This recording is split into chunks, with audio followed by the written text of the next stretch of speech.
16장 1절부터 11절 말씀까지입니다. 한 절씩 교독하시겠습니다. 레위의 증손 고핫의 손자 이스할의 아들 고라와 루벤 자손 엘리압의 아들 다단과 아비람과 벨렛의 아들 온이 당을 짓고 이스라엘 자손 총회의 택함을 받은 자 곧 회중에 유명한 어떤 족장 250인과 함께 일어나서 모세를 거스리니라. 그들이 모여서 모세와 아론을 거스려 그들에게 이르되 너희가 분수에 지나도다. 회중이 다 각각 거룩하고 여호와께서도 그들 중에 계시거늘 너희가 어찌하여 여호와의 총회 위에 스스로 높이느냐. 모세가 듣고 엎드렸다가 고라와 그 모든 무리에게 말하여 가로되 아침에 여호와께서 자기에게 속한 자가 누구인지 거룩한 자가 누구인지 보이시고 그 자를 자기에게 가까이 나오게 하시되 곧 그가 택하신 자를 자기에게 가까이 나오게 하시리니 이렇게 하라. 너 고라와 너희 모든 무리는 향로를 취하고 내일 여호와 앞에서 그 향로에 불을 담고 그 위에 향을 두라. 그때 여호와의 택하신 자는 거룩하게 되라. 레위 자손들아 너희가 너무 분수에 지나치느니라. 모세가 또 고라에게 이르되 너희 레위 자손들아 들으라. 이스라엘의 하나님이 이스라엘 회중에서 너희를 구별하여 자기에게 가까이 하게 하사 여호와의 성막에서 봉사하게 하시며 회중 앞에 서서 그들을 대신하며 섬기게 하심이 너에게 작은 일이겠느냐. 하나님이 너와 네 모든 형제 레위 자손으로 너와 함께 가까이 오게 하신 것이 작은 일이 아니오늘 너희가 오히려 제사장의 직분을 구하느냐. 다 같이 하겠습니다. 이를 위하여 너와 너희 무리가 다 모여서 여호와를 거스리는도다. 아론은 어떠한 사람이건대 너희가 그를 원망하느냐. 아멘. 이제 16장 1절 말씀부터요. 17장 13절까지는 이제 모세와 아론의 권위에 대항하는 그 반역을 일으킵니다. 반역을 일으키고 이 반역을 일으키는 자들을 고라의 일당 이렇게 얘기합니다. 고라의 일당이라고 하는 이유는 고라 자손만이 했던 게 아니라 16장 1절 보니까 레위의 증손 고핫의 손자 이스할의 아들 고라와 그 다음에 루벤의 자손 엘리압의 아들 다단, 아비람, 벨렛의 아들 온 이렇게 이제 하거든요. 그러니까 고라, 다단, 아비람, 온 이렇게 네 개의 지파에 네 개의 그 대표적인 사람들이 있었기 때문에 고라의 일당 이렇게 이제 이야기하는 거거든요. 이들이 하나님의 사람 모세와 아론에게 도전했고 그들이 역사 속에서 아주 철저히 사라지는 아주 큰 벌을 받고 사라지는 비운의 역사가 16장부터 17장 이렇게 나타나거든요. 지난번에도 말씀을 드렸지만 도무지 칭찬의 설교가 안 나온다니까요. 칭찬의 설교. 이게 아침에 새벽에 일어나서 복된 말씀, 축복된 말씀을 전해주고 싶은데 아니 온통 이렇게 작당, 고라의 작당 오늘 이번에 주제도 고라의 작당 이렇게 하죠. 바로 지난번에도 이렇게 계속 하죠. 그래서 이걸 보면은 야 이게 참 인간이라는 게 이렇게까지 사악한 존재인가 이렇게까지 고집불통이고 이렇게까지 하나님 앞에서 도무지 칭찬을 들을 수 없는 그런 존재인가 라고 느낄 정도입니다. 이렇게 느낄 정도. 이제 1절에 보면은요, 레위의 증손이거든요. 레위의 증손이 누굽니까? 이 고라는 그래서요, 레위는 모세와 아론의 친사촌간이에요. 친사촌. 고핫의 손자입니다. 아스할의 아들입니다. 이스할의 아들이에요. 이들은요, 성막 봉사를 맡고 있고, 그 다음에 종교 교육에 대한 책임을 지고 있는 레위인이었거든요. 특히 레위기 4장에 보면은 레위 족속 중에서도 성막 봉사에 있어서 가장 먼저 등장한 게 고핫입니다. 고핫의 족속이에요. 제일 먼저 기록됐고요. 그렇기 때문에 쉽게 말해서 그 레위 지파 중에서도 가장 핵심적인 사역을 갖고 있었던 게 고핫이거든요. 그러니까 그 고핫의 증손자이기 때문에 그 여러분도 다 아시잖아요. 이전에 제가 레위기 강의할 때도 설명을 했지만 하나님께서는 딱 그 지정을 해줬어요. 어떤 족속에게는 그 성전 안에 가장 중요한 부분 있잖아요. 금촛대 이런 것들, 상, 그리고 직접 하나님을 섬기는데 바로 앞에 있었던 그런 것들을 운반하는 가장 그 중차된 것이고, 그 다음에 또 어떤 게 있습니까? 자, 그 다음에 요 천막 같은 것들을 운반하는 그러한 자들도 있잖아요. 또 그 어떤 사람이 있습니까? 또 나무, 이 천막을 지탱하는 여러 나무들 있잖아요. 그런 것들을 운반하는 그걸 어때요? 자기들이 스스로 정한 게 아니고 하나님이 다 정해 주셨지 않습니까? 그러면 그 중에 점점점 우리로 말하면 더 그 기술이 필요하고 전문성이 필요한 게 뭐예요? 나무보다는 천막, 천막보다는 하나님께 예배를 드릴 때 쓰이는 성물, 이런 것에 가까운데, 그게 바로 고라의 자손들이 그 성물, 정말 그 하나님을 섬기는데 가장 중차대한 일을 맡고 있었던 게 이 고핫의 자손이거든요. 그러니까 근데 이들은 무엇을 탐느느냐 그러면, 그래봐야 제사장은 안 되는 거예요. 그래서 제가 이걸 예전에 그 설명할 때 어떻게 드렸냐 그러면, 법원을 생각하면 된다. 법원에 보면은 법원 행정직이라고 있거든요.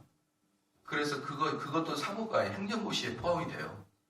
법원직 하면은 9급 공무원도 있고 7급도 있지만 또 5급도 있고 3급도 있단 말이에요. 행정직에. 그래서 행정직 고시도 있습니다. 그래서 5급으로 들어가는 거. 일반 행정고시랑 똑같아요.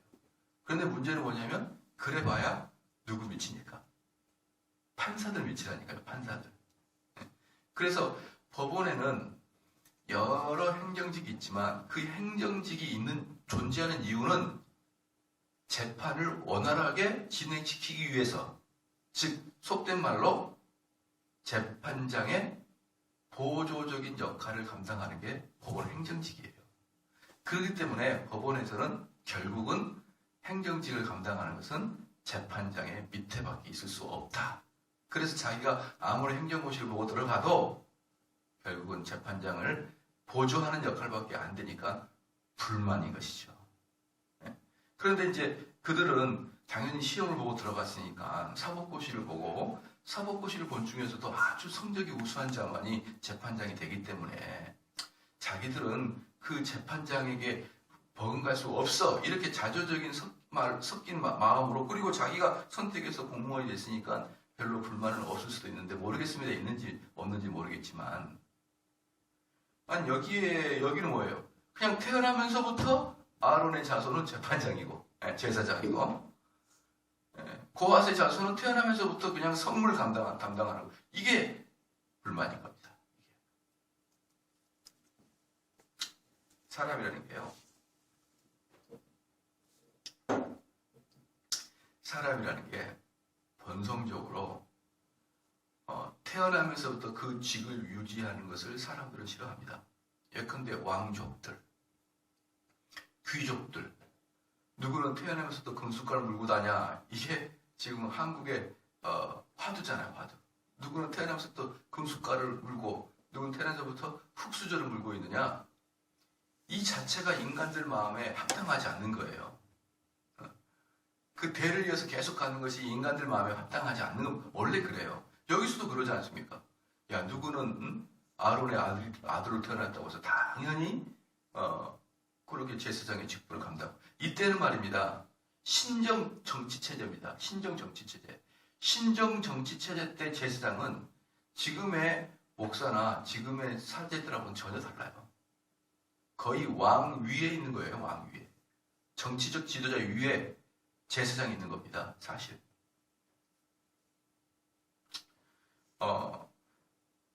그렇기 때문에 그 아론의 직분의 후계자들은 얼마나 권세가 있겠습니까?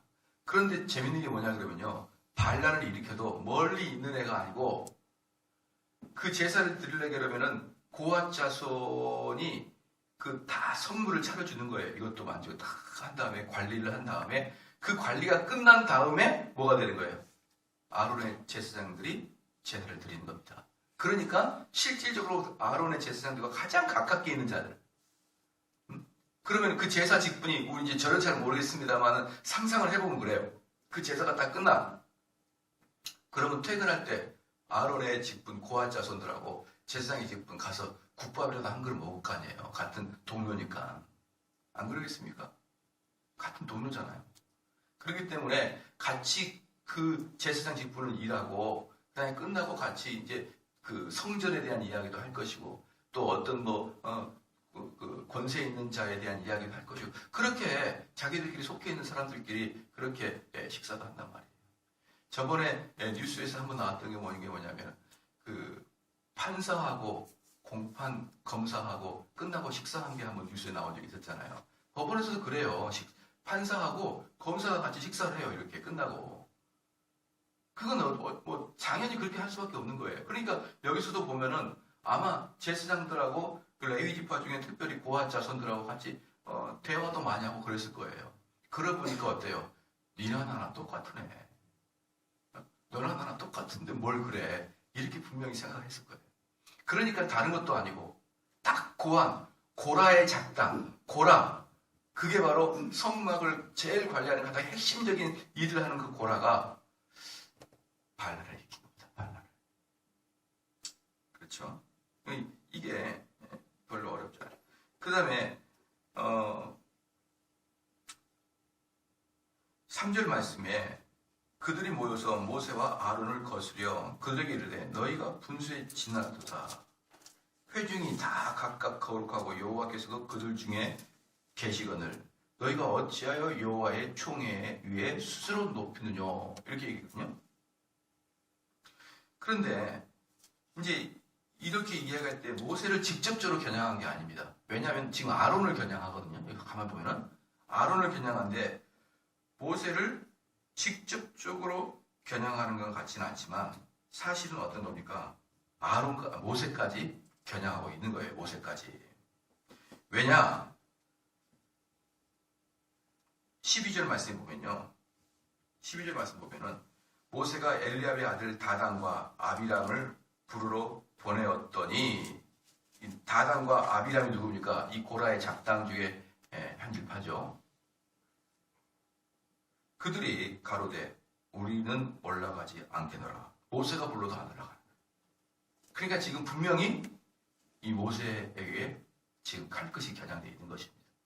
13절에 네가 우리를 적과 꿀이 흐르는 땅에서 이끌어내어 광야에서 죽이려 함이 어찌 작은 일이기에 오히려 스스로 우리 위에 왕이 되려 하느냐. 그냥 재밌는 게 뭐냐면요. 모세가 뭐라고 했습니까? 너희들이 예굽 땅에 있을 때 너희를 끌어내어서 젖과 꿀이 흐르는 땅으로 가나안 땅으로 보내겠다 이렇게 말했잖아요. 모세가. 근데 얘네는 어때요? 젖과 꿀이 흐르는 땅에서 우리를 끌어내어. 이게 뭡니까? 우리한테 주겠다는 그 광야를 거친 다음에 가나안 땅에 우리를 보내준다고 해놓고 이제는 20세 이상은 다 못 들어가 이렇게 했단 말이에요. 20세 이상은 다 못 들어가. 그렇게 말하기 뭐냐면 우리를 그렇게 가나안 땅에 들어가게 해준다고 우리를 애굽 출애굽 시켰지 않느냐. 젖과 꿀이 흐르는 땅으로 우리를 보내준다고 했는데 이제 광야에서 다 우리를 죽게 한다고? 그게 어찌 작은 일이냐 하면서 오히려 스스로 우리 위에 왕이 되려 하냐. 이게 여러분 환장할 노릇입니다. 왜냐하면요.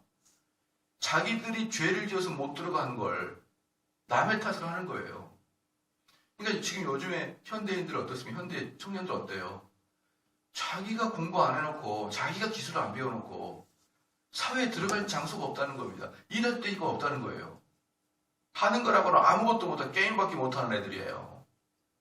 자기들의 잘못은 요만큼도 여러분 이게 안 합니다. 재밌는 게 뭐냐면요. 이 사회를 바라보는 눈이에요. 이 사회를 바라보는 눈은 뭐냐면 우리들 그 보수적인 사람들의 생각은 뭐냐 그러면 열심히 일하라는 겁니다. 열심히 너 기술 익히고 열심히 일해. 이게 보수적인 생각이고 사회주의적 관점의 생각은 뭐냐면 뒤처진 애들, 불쌍한 애들 또 데리고 가자. 이게 사회주의예요. 그러니까 여러분들이 잘 생각해 보십시다. 잘 생각해 보면요. 쟤들 불쌍하잖아. 불쌍한 애니까 우리가 쟤를 같이 포용하자 이렇게 이제 이야기하는 게 진보적 관점이고요. 좀 보수적 관점은 공부 안 하는 애는 먹지도 마. 이게 보수적 관점. 여러분 어느 게 더 기독교적 관점일까요? 진짜 보수적 관점일까요? 진보적 관점일까요? 언뜻 생각하면 진보적 관점이 기독교인 것 같아요. 우리 주님은 연약한 자를 했으니까. 근데 그렇게 하면 다 망합니다. 다. 왜? 인간은 전적 타락한 존재이기 때문에. 그런데 여기서 지금 말하는 게 뭐냐 그러면 자기들이 잘못한 것은 네가 책임져. 이게 보수적 관점이에요. 네가 공부 안 했으면 공부 안 한 만큼 배짱인 만큼 놀았으니까 겨울에는 가을에는 너 벌벌 떨다가 겨울에는 죽든 말든 해. 이게 보수적 관점이기 때문에 보수적 관점은 정내미가 없어 보여요. 그러나 그렇게 하지 않으면요 인간은 누구나 자기가 뼈를 깎고 피를 토하고 열심히 노력하지 않습니다. 열심히 노력하지. 그러다가 공멸하고 마는 거예요. 그러다가 공멸하고 맙니다. 여기 보면은요 13절에 보면은 전혀 자기들이 회개가 전혀 없어요. 자기들이 잘못했거든요. 자기가 잘못했어요. 그래서 그것 때문에 모세가 수차례 되돌아오라고 그렇게 이야기를 해도 끝내 돌아오지 않은 애들이 이들인데 나중에는 자기들의 자체한 잘못을 깨닫지 못하고 모세를 원망하는 겁니다. 네가 우리를 잘못 인도했으니까. 14절에 이뿐 아니라 네가 우리를 적과 꿀이 흐르는 땅으로 인도하여 들이지도 아니하고 밭도 포도원도 우리에게 기업으로 주지 아니하니 네가 이 사람들의 눈을 빼렸느냐? 우리는 올라가지 아니하겠노라. 13절 후반부에 스스로 우리 위에 왕이 됐다. 이건 뭡니까? 하나님이 모세를 왕을 줬는데 그걸 딱 거절하고 마는 거예요. 완전히 이 고라의 작당들이 작당한 겁니다. 이거 어떤 작당을 한 겁니까? 하나님께 맞아 죽을 작당을 한 거예요. 하나님이 세우신 모세한테 스스로 왕 됐지 않냐 이렇게 이야기하는 것입니다. 그러면 다시 이제 16장 2절로 가면요. 이스라엘 자손 총회의 택함을 받은 자, 곧 회중에 유명한 어떤 족장 250명이 모세를 거스린 겁니다. 무슨 소리입니까? 그 당시에 여러 족속들 중에 아주 스마트한 사람 250명이 젊은 장교 250명이 모세를 대항한 겁니다. 이건 엄청나게 큰 대항이에요. 바로 요 전에 뭐가 있었습니까? 12정탐꾼 중에 10정탐꾼이 또 모세를 대항했지 않습니까? 바로 요 전에. 그래서 그 10정탐꾼들이 누굽니까? 각 지파의 최고의 엘리트들이 아닙니까? 최고의 엘리트들 중에서 건강하고 스마트한 애들 12명을 뽑아가지고 적으로부터 그 가나안 땅에 정탐을 하고 오라고 하지 않았습니까? 그런데 그들 중에 10명의 정탐꾼들이 모세를 반란해 모세한테 대항했지 않습니까? 그러니까 이게 그 다음에 이게 끝나자마자 또 250명의 아주 각 지파의 대표적인 사람들이 또다시 어떻게 되는 거예요? 모세를 대항한 겁니다. 연속적으로 모세가 죽을 맛을 당하는 거예요. 연속적으로. 그러니까 3절 말씀에 그들이 모여서 모세와 아론을 거스려 그들에게 이르되 너희가 분수에 지나도다. 너희가 분수에 지나도다. 누굽니까? 모세, 아론 너희들 너무 지나치다 이 말이에요. 너희들 너무 지나치다. 왜 얘들이 지나친 줄 아십니까? 모세와 아론이 정식적으로 이스라엘의 지도자가 되기 이전에는요. 이 12지파의 각 엘리트들, 리더십들이 상당한 권한을 갖고 있었거든요. 그러니까 이렇게 보면 됩니다. 독일 같은 데 보면은 전부 다 지방분권이에요. 옛날에 지방분권이었는데 얘네들을 전부 다 하나의 독일로 통일시킨 게 비스마르크입니다. 비스마르크예요. 근데 비스마르크가 나타나기 전에 독일은 각 영주들의 권한이 엄청 셌어요. 영주들의 권한을 어기면은 황제도 퇴위당합니다. 근데 그렇게 떵떵거리던 그 전부 다 그 지방 토고들이 비스마르크가 나타나므로 되므로 그냥 우리로 말하면 도지사 정도가 돼버린 거예요. 그 전에는 한 작은 국가의 왕이었단 말입니다. 한 작은 국가의 왕이 되면 뭡니까? 자기의 군대도 만들고 자기가 세금도 걷고 다 그랬거든요. 그 지파, 작센 지파라는 아내 중에 그때는 작은 국가의 왕이었었는데 이제 큰 국가의 도지사가 된 거예요. 그럼 당연히 불만이 있는 거죠. 모세와 아론이 이 이스라엘의 영도자가 되기 이전에는 상당히 자기들이 권세가 있었거든요. 근데 재밌는 게 뭐냐 그러면 이 고라는 16장 1절에 보니까 레위 지파고요. 레위 지파. 그 다음에 그 중에서도 고핫의 손자입니다. 레위 지파에서도 가장 핵심적인 것이고, 그 다음에 다단, 아비람, 그리고 벨렛의 아들 온, 다단, 아비람, 온. 이 사람들은 어떤 지파입니까? 르우벤 지파예요. 르우벤 지파. 이걸 잘 보셔야 됩니다. 이 고핫은 레위 지파고 나머지 셋은 르우벤 지파입니다. 그러면 여기서 볼 수 있는 게 그 중에서도 이 작당의 리더십은 고핫이에요. 고핫 지파 고라의 지파죠. 고핫의 손자 고라가 전체의 인도자고 그 인도 아래 르우벤 지파 3명이 들어가 있는 것입니다. 자, 이것은 지금 무슨 이야기를 하냐면 두 가지를 이야기합니다. 첫 번째는요, 레위 지파의 칼끝은 누구한테 가 있냐 그러면 아론에게 가 있습니다. 아론.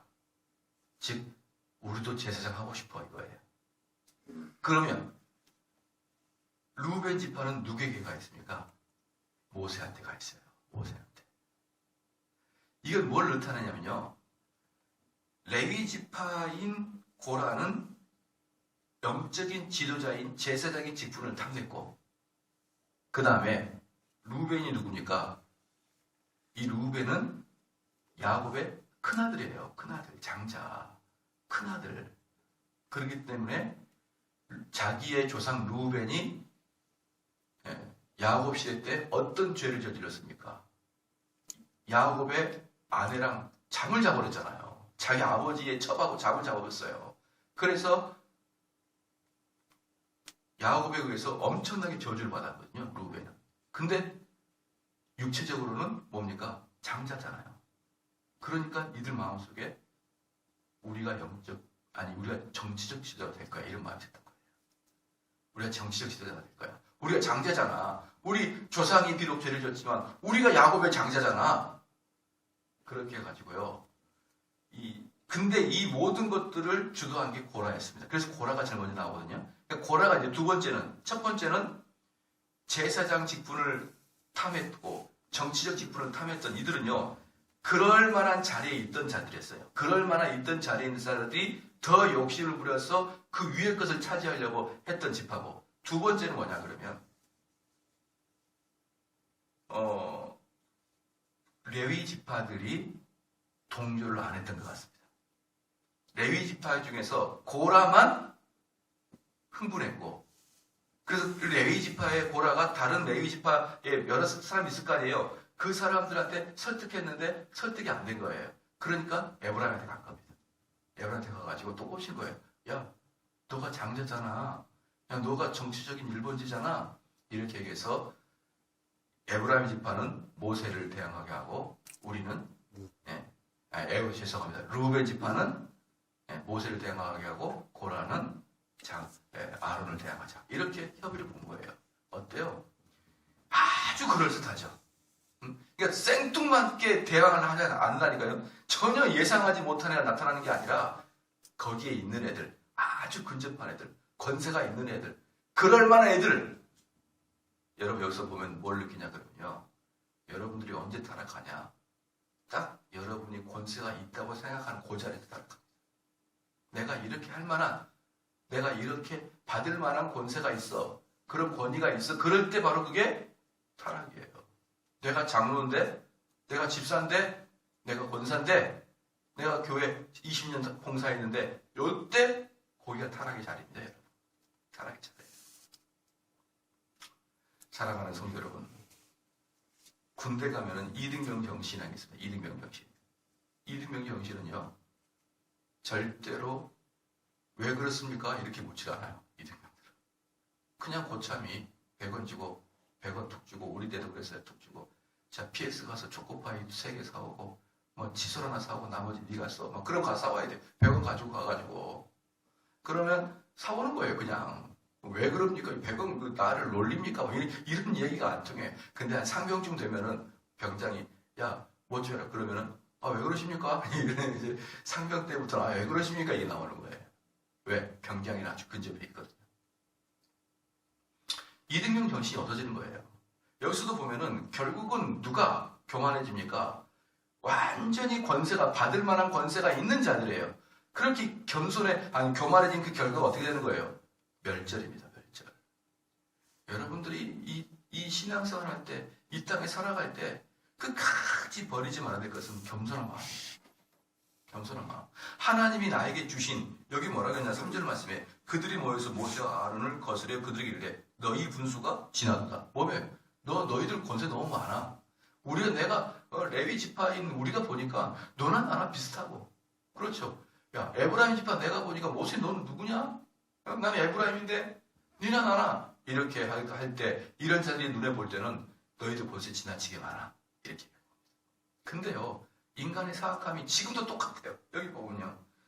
너희 권세가 지나치게 많다라고 하면서 뭐라고 하면요. 회중이 다 각각 거룩하고 여호와께서도 그들 중에 계시거늘. 뭡니까? 너희만 어떻게 독점적으로 제사장 직분을 감당할 수 있냐 이 말이에요. 회중들이 다 거룩한데 이 회중들도 누구든지 제사장이 될 수 있지. 응? 회중들 중에 경건한 자들, 야 아론의 지파에 쭉 나오는 애들보다는 회중 전체에서 제일 경건한 자들을 제사장시키는 게 맞지 않느냐? 여기서 두 가지가 있습니다. 첫 번째는 항상 회중 전체가 거룩하다. 이거 뭐예요? 회중 전체를 다 자기 밑으로 아우르려고 딱 회중과 모세를 갈아놓죠. 이게 지금 지혜가 너무 좋아요. 이 죄 지려고 그러면 이 죄된 인간들은 죄에 대한 아이디어가 너무 잘 떠올라요. 이 한마디면 어떻습니까? 수많은 회중들이 나를 따르겠지. 한마디. 딱 목사님께 대항하려고 목사님 우리 전 교인들 보시죠. 이렇게 하면서 자기 뒤에 무슨 전교회를 뒤에다 추종하고 있는 것처럼 전 교인이 들끄는 소리가 안 들립니까? 전 국민의 소리가 안 들립니까? 국민의 뜻입니다. 교인의 뜻입니다. 이렇게 하면서 자기가 권세가 있다고도 말하고 그렇게 말하면서 온 회중을 딱 자기 편으로 돌리려고 합니다. 그 다음에 또 하나 뭐냐면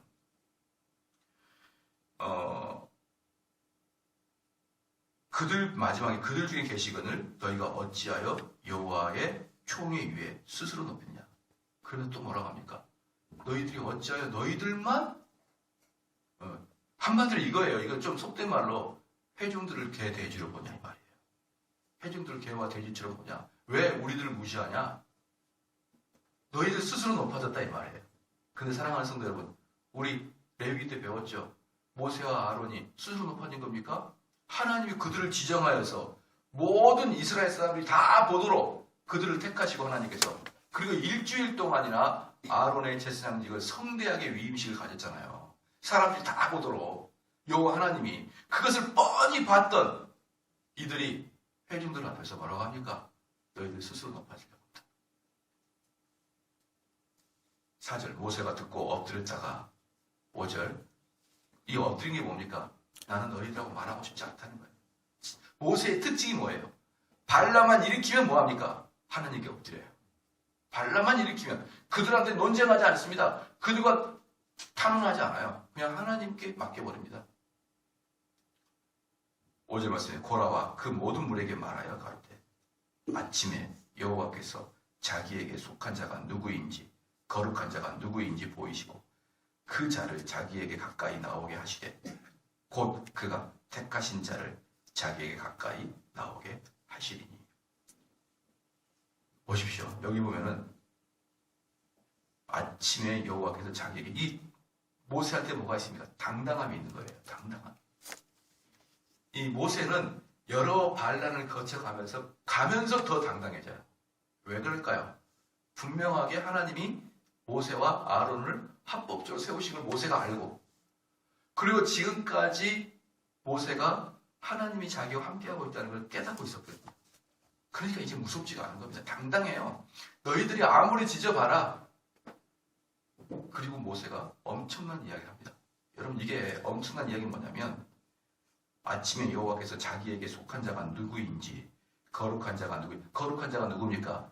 택함 받은 자가 누군지 즉 제사장의 직분으로 택함 받은 자가 누군지 보이시고 그 자를 자기에게 가까이 나가요. 밑줄 한번 볼래요? 그 자를 자기에게 가까이 나오게 하다. 이게 무슨 뜻일까요? 그 자를 자기에게 가까이 나오게 하다. 이게 무슨 뜻일까요? 이게 얼마나 무서운 얘기냐면요. 여러분 택함 받지 않은 자가 하나님께 나오면 죽이겠다는 거 아닙니까?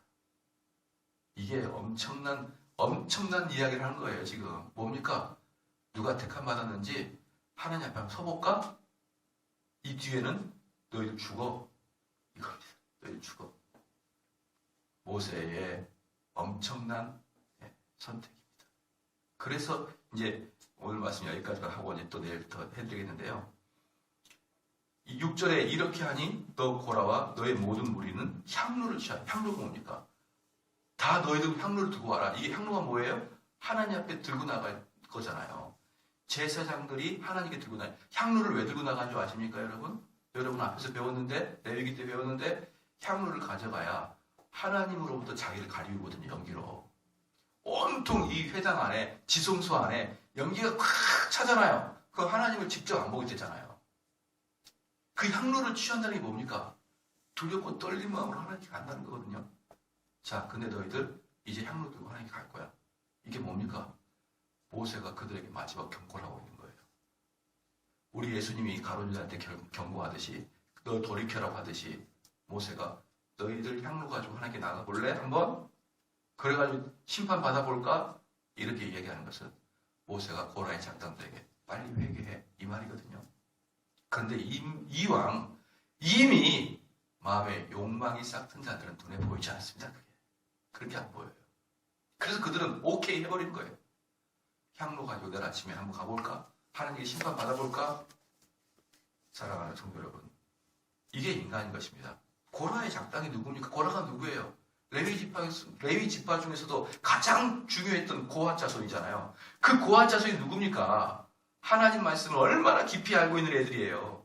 얼마나 이들이 성막에서 일을 한 자들이고 그 이스라엘 사람들을 종교적인 교육을 시켰던 게 이 고라입니다. 그런데 그렇게 하나님 말씀을 철저히 알고 그렇게 하나님께서 주셨던 그 자리가 얼마나 귀중한 자리예요.